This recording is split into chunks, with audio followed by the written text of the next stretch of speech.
So we got 3 of them. I assume we have to talk to Elizabeth before we can unlock, before we can unlock, whatchamacallit, to Michael's scene, Zealous 2.0. I keep forgetting his name. But let's get started on that stuff now. Oh, and we are going to Victoria first. Look for Victoria.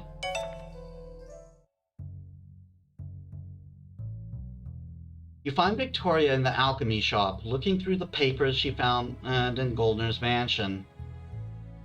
You move to approach her when a familiar sound rings out of her pocket. I'm preparing for it. Victoria sighs heavily and pulls out the orb of communication. In a flash of light, Alethea appears. One time they don't do the sound, and it's when I'm prepared for it. Victoria, do you have something to report? Actually, hold on, since they bring up something connected to phones. That's not what I meant to do. Yeah, there. Just in case Uber Eats tries to sell me something again. I am good at Let's Plays. Victor... I do. We've traced the origin of the demons to the crystal mines. What? It seems the mine, or more precisely the ore itself, is part of an ancient demon seal. The mining activity in the area damaged and freed the trapped spirits. It also appears that the owner of the mine himself knew that this was a risk, yet he continued his business undeterred. Yeah, well, what do you expect from Goldner? A demon seal, then. How unfortunate. You knew? I had a feeling. When our people first started reporting demon activity in the area, I knew there was a crystal mine in the vicinity.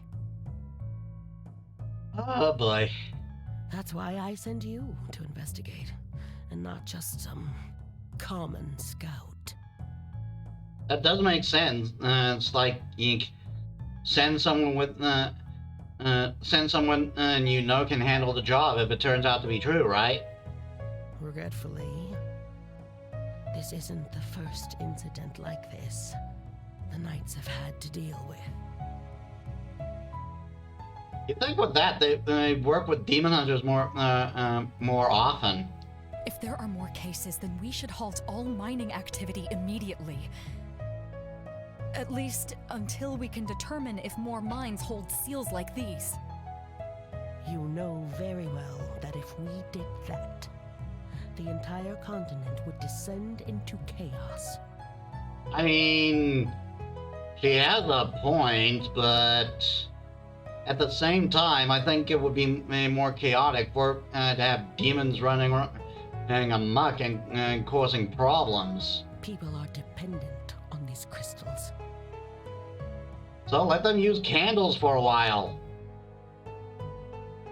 Like, I would think the lives of your people would be worth more than would be worth more than the discomfort they feel while the situation resolves. I mean, in all fairness, as like mages who need a power source like we do would have problems because we literally can't work without it. But in that case, ration at least. Lessen the incidents.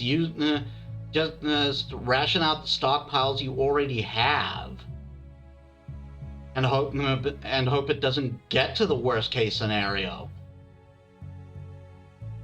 Just like, I see her point, but find ways around it, and come on. The few demon outbreaks we've experienced have been handled swiftly and discreetly by our agents. Oh yeah? And how many demons have they had to face? I expect the same from you. Again, how many demons have they had to face? We faced like 4 so far, and one's unaccounted for. And what if this isn't just a few demons? Uh-huh. We've reason to believe the prison under Anemone Valley houses an army of these powerful demons. You know how much an army is? It's a lot. If the seal breaks, Then you better see that it doesn't. Oh yeah, sure, because we can guarantee that. Like, come on, just have preparations in place in case the worst case scenario happens. Prepare for the worst case scenario. It's better to be prepared for the worst and to have the worst not happen than to have it happen and you practically being caught with your pants down, so to speak. For all of our sakes. Again, rather prepare for the worst case scenario in case it happens. The image disappears. Oh my lord. Victoria lets out a frustrated sigh and slams the orb down hard on the table. I am with you there, Victoria. cursed politics. Indeed.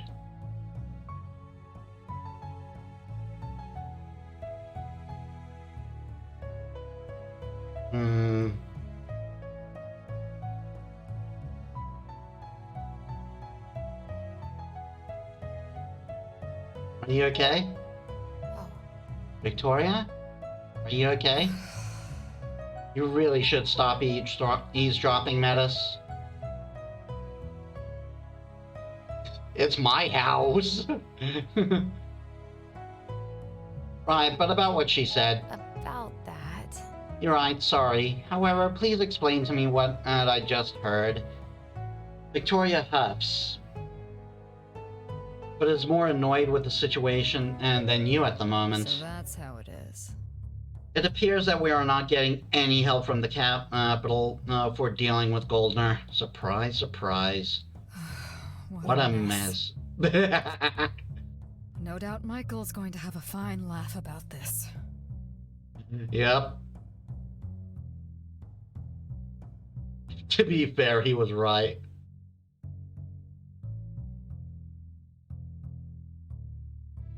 You tried. About that. It isn't your fault that politics have complicated things. You're trying your best. That's what matters. My intentions won't amount to much if that man doesn't face justice for what he's done. I will make things right somehow. This is... Just what kind of knight would I be if I couldn't even right such an obvious wrong? You witness a glimpse of Victoria being vulnerable and it throws you. You take a long, hard moment to search your heart for your true feelings for Victoria. Do you have feelings for Victoria? Yeah, so the time is here and now. Who was my pick? Now, here's the thing. As I can tell you right now that once you pick one, when you say if you say yes, all other romance options go out the window. You only get to pick one, which is kind of sad because I would have liked that if they could have like a polygamy or polyamorous option, like just to like spread how that works a bit, but because that can get rather complicated, I can see why they didn't do it. Maybe that was the plan and it didn't accrue, or maybe something got in the way. I don't know. maybe there wasn't enough money on the crowdfunding campaign, and I don't know. But yeah, you pick one, and that's about it. And if you guess Victoria, you are correct.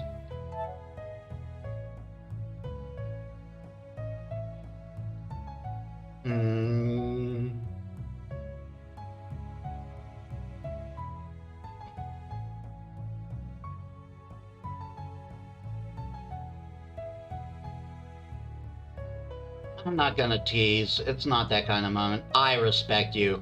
You see... I might not always agree with your decisions, but I respect you. You're trying to help. That's not a bad quality. Victoria is silent, mulling over your words before nodding. Thank you. For what it's worth, I respect you as well, and I'm glad to have you be the one helping me get this mess under control. So yeah, now the story will naturally develop with Victoria as our love interest, based on previous experiences.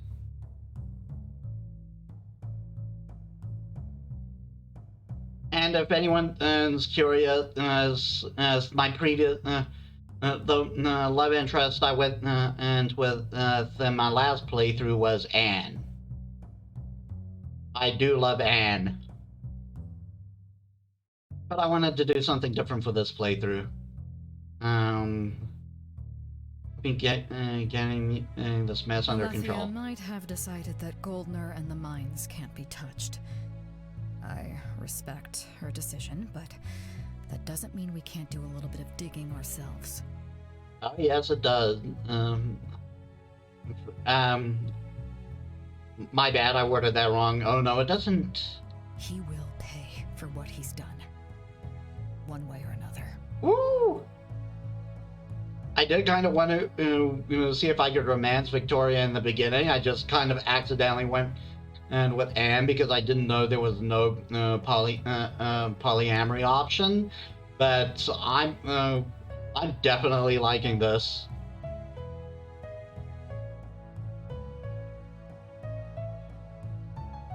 We can always use Michael's idea. No.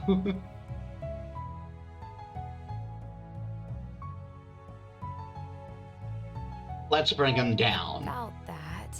He won't get away with this. Victoria smiles at you gratefully. You get up and leave. So, you brought the alchemist back to life and somehow linked your souls together in the process? How? Mostly by accident, really. I was trying to help and it just sorta happened. Fascinating. If I wasn't preoccupied with my current project, then looking into this spirit resurrection could be another viable option. I'm certain plenty of high-ranking nobles would be interested in procuring such research. However, I suppose the side effects might be too much, even for them. Side effects? Oh, wait, you're talking about me? Gotcha. Ah, my baby.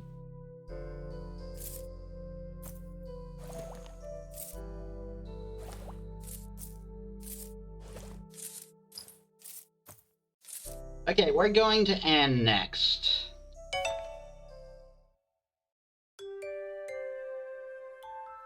Anne's workshop is startlingly quiet when you return. You find the mage not busily You find the mage not busily wielding new metals to get. I did it again. You find the mage not busily welding together new metals, but instead leaning against her desk, reading what appears to be a letter.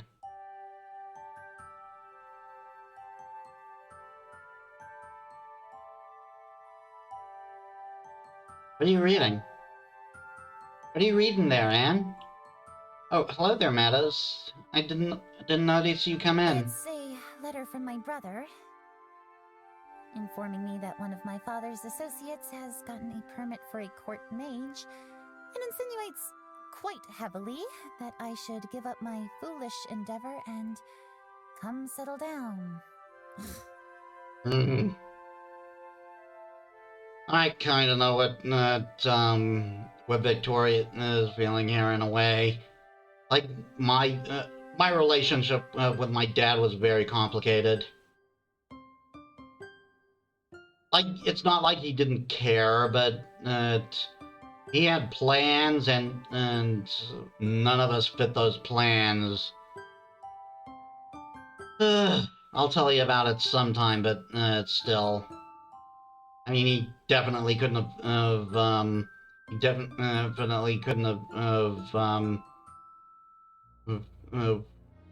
couldn't have taken into account I was transgender.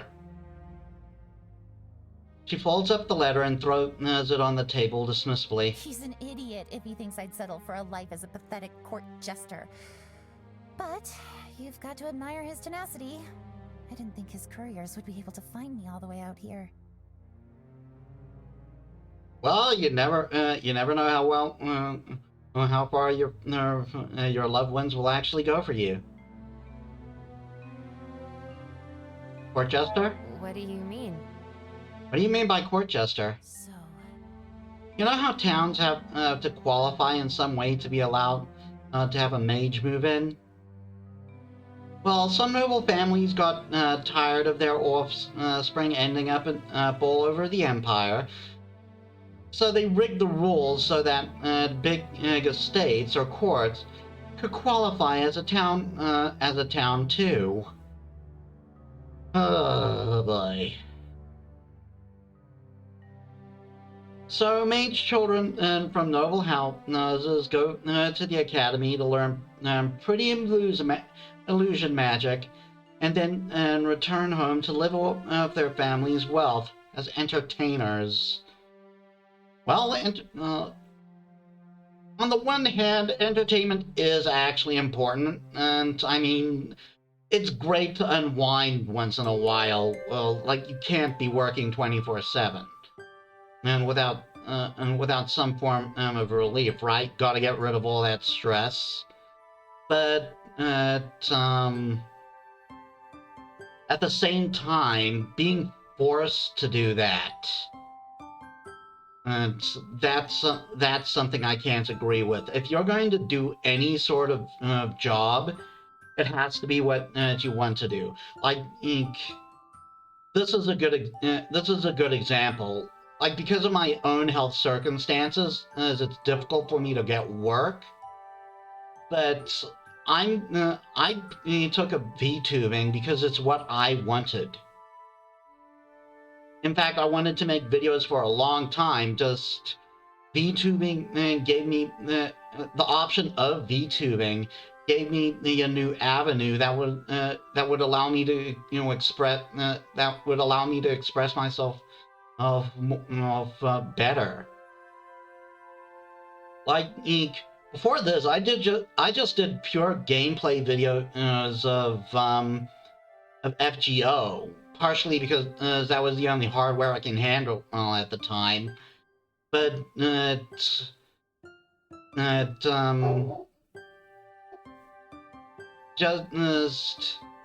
kind of had fun with that before the videos started getting flagged like hell. Oh, and I had somewhat given up on that. I ran a blog after, and I've had fun doing that too, especially with the segments where I recount what I played in a story, especially once I started doing it in a story format. But no one was reading it, and I just kind of lost the passion for it. But now that I have this new PC and all this equipment, and now this new graphics card, and because of that, VTubing has become a totally viable option for me. And I'll tell you something, I'm enjoying it. I'm loving it. Like, maybe it won't be like that all the time, but I have fun with it. I enjoy the recording. I enjoy reviewing the videos later before editing, and I enjoy watching my work back once I upload them. It's fun for me, and it gives me such a sense of euphoria because I look at my model and I'm like, that's me. Yeah, and I chose to do this, and I love that, and I love that, and I'm loving this. It makes me he's so happy to do it, and I don't think I would have been in as happy a position if I were doing like some kind of other thing that that allowed me to that I could do with my talents. But that said, I might take up extra work if I can, and just so I could end up earning some money, because I'm partially trying. Part of the reason why I'm doing this is I'm trying to pitch in and help the family, because of recent incidents in our lives. But but yeah, the main reason why I'm doing this is because it is fun. I'm happy doing this. And I think that that's the best kind of work you can do, doing something you enjoy. That said, don't be too proud that you won't do anything that you consider lesser. Like it's been floating around for a while now. There are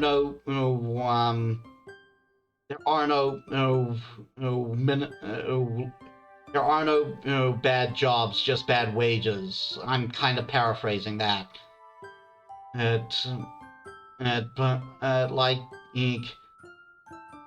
respect to everyone who ever does their work, no matter how small it may be considered. You deserve respect. Don't ever let anyone tell you otherwise, no matter what you do. Anyway, I'm rambling. Why would I ever want that for myself? Like, again, I say entertainment is important, but again, that's obviously not what Anne wants. Spending the rest of my life humoring a bunch of corrupt nobles? What a joke. And that's also a bit telling of why she doesn't want it.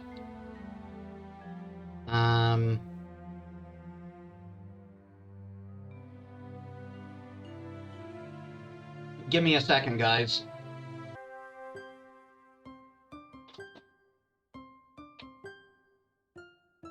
Sorry about that. Once again, the inevitability of drinking water while I play. Your father's associate? Tell me about... When you frame it like that, it sounds rather sketchy.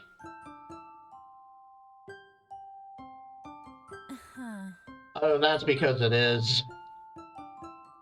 I love my father dearly, but I'm not a fan of how he uses our family's power to bend the rules to his will. That's the end of that conversation.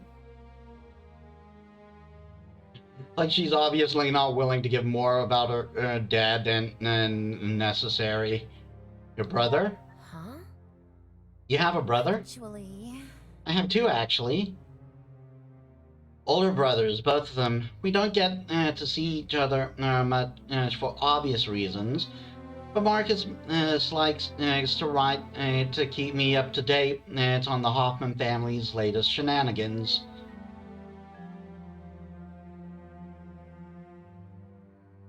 What about your parents? What about your parents? Don't they write to you as well? So...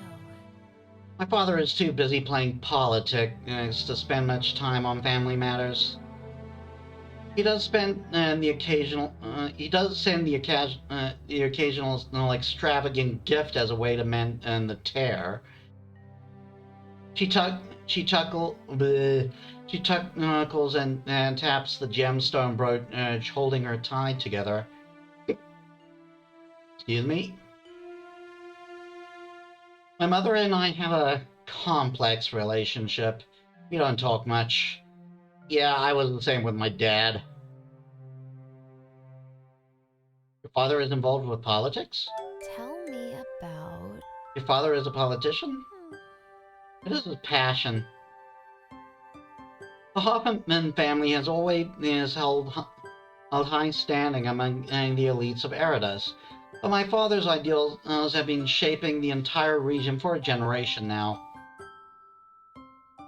Eridus has a history of being rather conservative in its views on magic.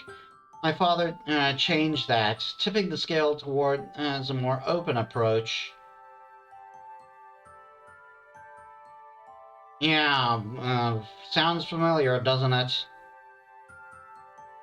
He has done amazing work, so I excuse him for being rather an absent parent in my life.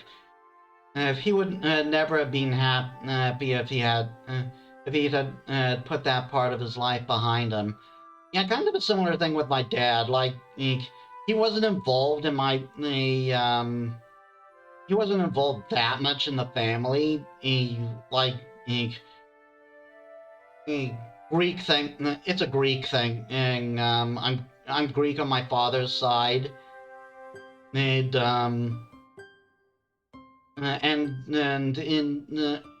in Greece, the mother is left to raise the kids while the father works. Though my mom worked too. She just works from home, and so she could raise us at the same time. And I am thankful for that. My mom is just a terrific person. I love her. Yeah. But my dad was much the same, and he didn't spend that much time with us, but he did show his love in his own way. It's not like he didn't care. It's just that he had certain traits that made getting along with him difficult.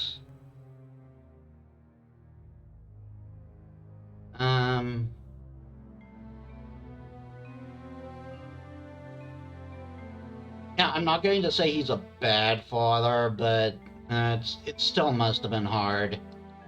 Oh. Still, it must have been quite hard for you growing up without him. It was, in more ways than you know. Believe me, Anne, I know. What are your brothers like? I wonder. So... Orion is the eldest. I kind of get a crack out of that because Orion is an FGO, right? And now, in fact, he's got a second iteration, which is just this big burly dude, and as opposed to this little teddy bear that rides on Artemis's head. Shout out to my fellow FGO players out there. He's been following my father's footsteps into politics, but I honestly don't think it suits him. He's too gentle for that type of work.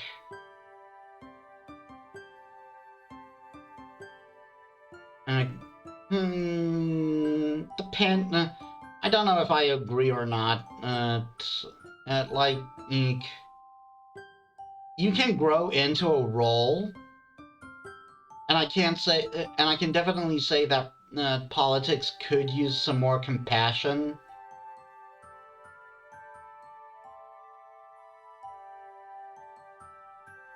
But at the same time, I bring up the whole thing of if this is actually what he wants to do. If it's something he wants to do, why not let him explore it? It doesn't matter though, since he's the heir and is going to be set for life no matter how his political career goes. Oh, so that's why. He got married last spring. I have never met his wife, but Marcus writes that she's sweet, so I'm happy for him.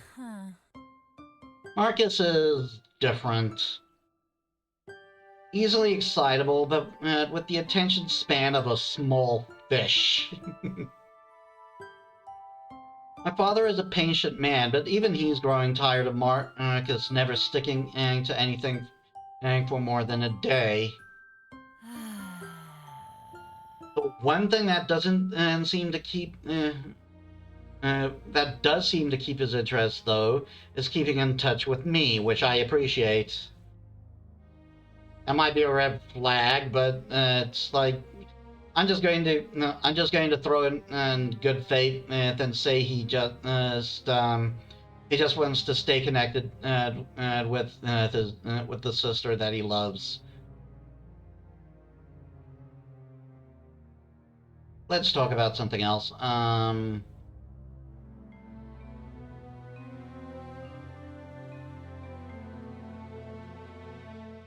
Your family's wealth? Really? Family's wealthy? My excessively long name didn't give that away? Yeah, she did have a very long name. In fact, I can't remember it at all. The Hoffman family is one of the oldest noble lines in Eridus. It's of no use to me, however. I escaped that circuit when my mage abilities were discovered, much to my family's chagrin. I like that word, chagrin. So yeah, I definitely believe if her brother cares, as like you don't go through this kind of effort for someone you don't care about. But at the same time, like I was saying, you should do what you love. About that. You should do what you love, no matter what your family might think. My thoughts exactly. My family doesn't understand my dream or why I work so hard to reach it. They are simply projecting their own hopes and wishes onto me. Yeah, my dad kind of did that, but my mom raised us differently. She wanted us to be happy, and I can't express how grateful I am for that. It doesn't make them bad people, but it means I have to contend with walking this path alone. At least until I succeed, and hopefully they will realize that this is what makes me happy. Fascinating. It's funny. She turns to you. In a way, I think you understand me better than they do.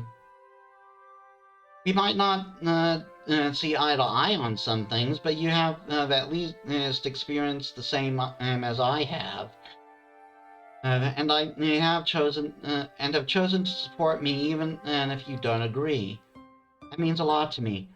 Yeah, so obviously, like with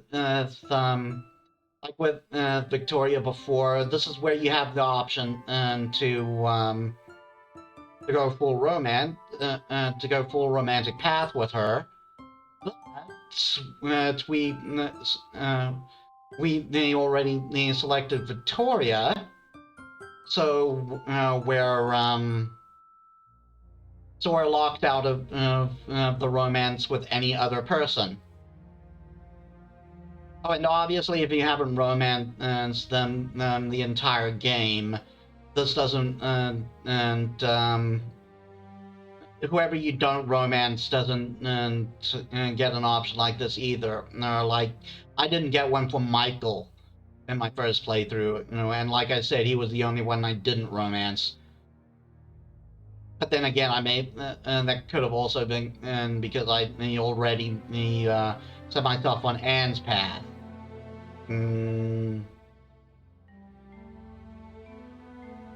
Whatever. No, I'm not gonna do that. You're warming up to me, No, I'm gonna be straight with this one. I'm glad we're friends. I'm glad. I'm glad that's how you feel, Anne. I want to be your friend. Friend, huh? She tastes the word like it's almost foreign in her mouth. I've never had a whole bunch of those I've never had a whole bunch of those, but for you, I think I can make an exception. So come on now, friend of mine. I need an assistant for some heavy lifting, and I think you just volunteered. Sure. Oh, joy. I just remembered too. We're gonna play this kind of straight.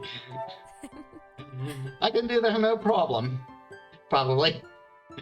You spend the next hour helping her move stuff around the workshop.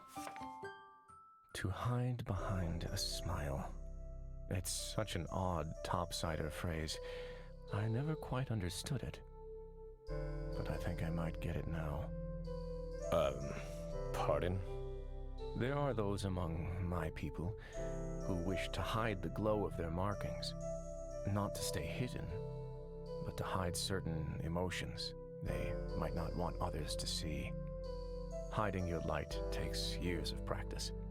So, some instead burn brighter, latching onto one specific emotion and using that light to obfuscate whatever might really be there. To hide behind a smile. It's interesting to know topsiders do the same thing. I feel oddly attacked right now. He's got you. Yeah, totally got you.